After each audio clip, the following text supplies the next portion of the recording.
नवंबर को पता चला था कि सर्वाइकल मुझे बहुत मतलब काफ़ी हो गया है। बीच बीच में मुझे चक्कर आते थे तो ऐसा लगता था कि शायद काम का काफ़ी वो है, जिस वजह से मेरे शोल्डर्स जो है वो थक जाते हैं। चक्कर के अलावा कुछ और नहीं है, बस यही हालत है। मेन चक्कर ही है सर, जिसकी वजह से मेरी ये वाली जो वेन है ये मुझे परेशान करती है, जिसकी वजह से ना सर्वाइकल की वजह से दर्द मेरे हाथों में भी आ जाता है। उस दिन भी बहुत चक्कर थे जिस दिन मैं अपने हस्बैंड के साथ आई थी। हाँ, उस दिन भी बहुत थे, आप जी ऐसे कर रही थी। बहुत थे, बहुत हाल खराब था। तो मैंने 10 थेरेपी पहले ली थी, उसके बाद मैंने 5 फिर कंटिन्यू करी थी। सुबह मुझे असेंबली ग्राउंड में जाना होता है तो एक डर होता है। अभी भी सुबह उठ के सबसे पहले मैं देखती हूँ दीवारें ठीक हैं, सुबह उठ के सब देखती कुछ है जी सर कि चक्कर आएगी। और ये सच में सर एक है, हो सकता है क्योंकि एक लंबा समय आपने सफर किया ना, तो वो मुझे पहले मैं सबसे पहले आंखें खोल के देखती हूँ एवरीथिंग इज कि आज नॉर्मल, सब कुछ ठीक है कि नहीं है। अच्छा नॉर्मल है, फिर मैं धीरे से उठती हूँ।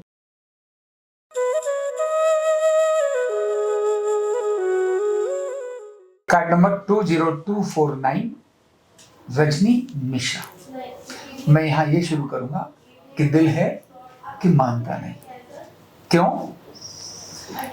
बेशक जिस तकलीफ के लिए आए थे वो ठीक हो गई, पर एक मन में करता है कि खा लो, नहीं तो फिर कुछ गड़बड़ हो जाएगा। रजनी जी को चक्कर थे, विद्यालय में पढ़ाती है, गर्दन की तकलीफ थी। ऐसे तो बात परफेक्टली वो बताएंगी कैसे कैसे चक्कर थे, क्या हाल होता था, लेकिन फिर भी मन में करता है रात को छो क्या हुआ, खा ले खा ले खा ले, ऐसा हो जाता है। रजनी जी बताओ अपनी कहानी, खुद ही अपनी जुबानी बताओ, कब से थे चक्कर और क्या होता था? मुझे लास्ट ईयर से 2022 में नवंबर में रात को मैं सो रही थी, तो सोते सोते उठी तो मुझे बहुत तेज चक्कर आ रहे थे और मुझे वॉमिटिंग हुई 5 कंटिन्यू। अच्छा। तो जब मुझसे बहुत मतलब बेयर नहीं हो पा रहा था तो मैंने अपने हस्बैंड को बोला, तो हम लोग पास में ही जीवनमाला हॉस्पिटल है वहाँ गए, तो उन्होंने एक्सरे करवाया और मुझे ये डायग्नोज करा कि आपको सर्वाइकल है। अच्छा। और उन्होंने मुझे 2 इंजेक्शन दिए, मैं घर आ गई, लेकिन उसके बाद कंटिन्यू मेरे को ये चीज़ होती थी, मेरे जो शोल्डर से बहुत पेन करते थे, मतलब बहुत थोड़े टाइम के बाद ही वो शाम तक ना ऐसा होता था कि जैसे थक गई हूँ मैं। उसके बाद मैंने कई जगह फिजियोथेरेपी करवाई है, 4 से 5 जगह कराई है। तो फिर मुझे सोशल मीडिया पर ही सर का वीडियो देखती थी जिसमें बड़े अच्छे व्यूज़ मिलते थे, जो लोग किसी चीज़ से पीड़ित थे और वो सही हुए थे, तो मुझे लगा कि एक बार ये मुझे भी जाना चाहिए और मैं आई। और उस दिन भी बहुत चक्कर थे जिस दिन मैं अपने हस्बैंड के साथ आई थी।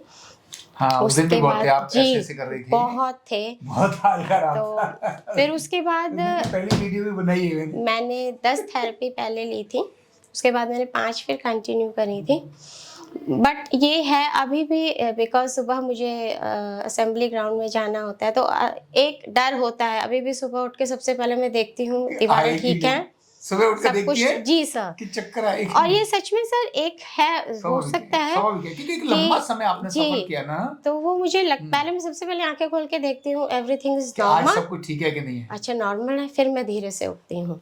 हालांकि उतनी स्पीडली से अभी भी मैं काम नहीं कर पाती जितना मैं स्पीड से पहले करती थी, सावधानी पूर्वक ही करना है। और बस अब ये गॉड से प्रे कर रही हूँ कि सर की ब्लेसिंग्स भी हों कि अब मुझे दोबारा सर की तरफ रुख ना करना पड़े। करना पड़े, लेकिन इस तकलीफ के लिए ना बस। Thank you so much. बहुत बढ़िया। मतलब वैसे तो ये तकलीफ जो इनको है वो कॉमन टीचर्स को होती है, ऐसे लग करते करते करते लिखते लिखते लिखते गर्दन, सर्वाइकल, कान, ये सब ऐसे आ जाते। इनका हमको समझ आ गया था कि इनका जो मेजर कारण था वो सर्वाइकल था, लेकिन कान भी इन्वॉल्व हो गए थे। बस इन दोनों को ध्यान में रखने के बाद हमने ट्रीटमेंट किया और इनके चक्कर रफू चक्कर हो गए। और ये बहुत अच्छी टीचर हैं, निहायत ही अच्छी हैं। और वैसे तो संस्कृत वाले, उनकी तो जबान से ही सरस्वती निकलती है। क्यों? संस्कृत अपने आप में मीठी भाषा है, इतनी बढ़िया भाषा है, तो इस प्रकार का करती है। तो कोई भी टीचर्स, इवन टीचर से नहीं, कोई भी जिनको चक्कर है, तो न्यूरोथेरेपी में तो हम एक बात को बोलते हैं, चक्कर का मतलब 96 सेकेंड, 96 सेकेंड के अंदर ही चक्कर में रिलीफ शुरू हो जाता है। इसलिए सबसे फास्ट और क्विक जिनमें हम देखते हैं उनमें हेडेक और चक्कर, इनके अंदर तो ऐसे करके रिजल्ट आता है। ऐसे तो घुटना कमर वालों को भी आता है तुरंत, लेकिन चक्कर वालों को 96 सेकंड का ट्रीटमेंट वहीं से शुरू हो जाता है। ठीक, तो अगर किन्हीं को चक्कर है इनसे पूछ लीजिए, ठीक होते हैं, है ना। रजनी जी इस बात को बोलेंगी कि हाँ ठीक होते। तो जिनको भी हो आरोग्य पीठ में आइए और इनका संदेश अधिकतम को मैसेज फॉरवर्ड कर दीजिए। क्यों, पता नहीं किसको चक्कर हो और रजनी जी की मधुर आवाज सुन करके उसको लगे अच्छा आशा की किरण आरोग्य पीठ है, ऐसा हो सकता है। इसलिए इनके संदेश को फॉरवर्ड कर दीजिए। और अगर पहली बार चैनल पर आए तो सब्सक्राइब जरूर करना, बेल आइकॉन भी दबाना, क्योंकि पता नहीं आज चक्कर है, कल घुटना, कल परसों कमर, कोई पैरालिसिस, ऐसे अलग अलग लोगों की उनकी अपनी कहानियां, उनकी अपनी जुबानी ही आपको सुनने को मिलेगी।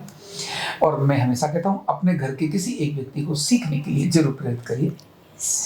इनके विद्यालय से भी काफी बच्चे आ रहे हैं अभी सीखने के लिए, टीचर्स भी आ रहे हैं, तो किसी एक को जरूर सिखाइए जिससे आपके घर के चक्कर घर में ही रफू चक्कर हो जाए और आपको हॉस्पिटल्स के चक्कर न काटने पड़े। तो स्वस्थ रहें, खुश रहें और मस्त रहें, और आप भी ठीक रहें। भगवान से मेरी यही प्रार्थना। बहुत बहुत धन्यवाद। कंधा दर्द, गर्दन दर्द, कमर दर्द, गैस, एसिडिटी, माइग्रेन बहुत सारे रहते हैं, और अगर घुटनों की बीमारी आ गई तो एक एक कदम पहाड़ जैसे लगने लगता है और जिंदगी बोझ बन जाती है। बीमारी की कोई उम्र नहीं है। आरोग्य पीठ लाया है बिना दवा, बिना साइड इफेक्ट के इतनी भयंकर बीमारियों को रिवर्स करने का जबरदस्त तरीका, वेलनेस न्यूरोथेरेपी। तो देर किस बात की, अभी फोन उठाओ, कॉल करो और अपने रोगों से, अपनी बीमारियों से परमानेंट छुटकारा पाओ।